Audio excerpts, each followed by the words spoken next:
வணக்கம். இன்றைக்கி தக்காளி சாதம் எப்படி பண்ணுறதுன்னு பார்க்கலாம். அதுக்கு குக்கரில் கொஞ்சம் எண்ணெய் ஊற்றிக்கோங்க.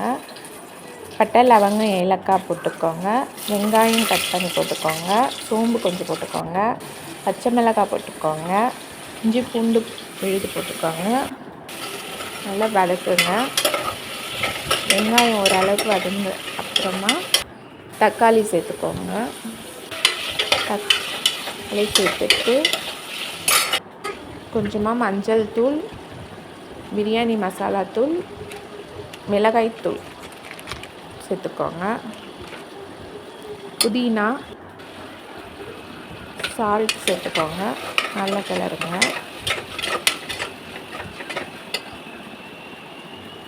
லெமன் ஜூஸ் கொஞ்சமாக பிழிஞ்சு விட்டுக்கோங்க.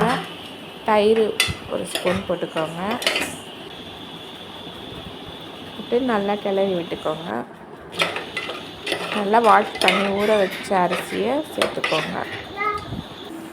1 டம்ளர் அரிசிக்கு 2 டம்ளர் தண்ணி ஊற்றிக்கோங்க.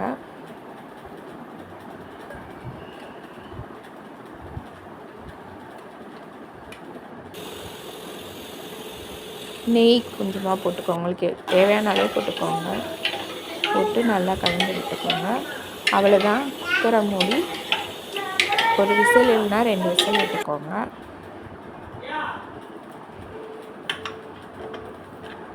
விசில் முடிஞ்சதை எடுத்து பாருங்கள். அவ்வளோதான். தக்காளி சாதம் ரெடி ஆயிடுச்சு. பாருங்கள், ரொம்ப நல்லா வந்திருக்கு. ஈஸியாக செஞ்சிடலாம்.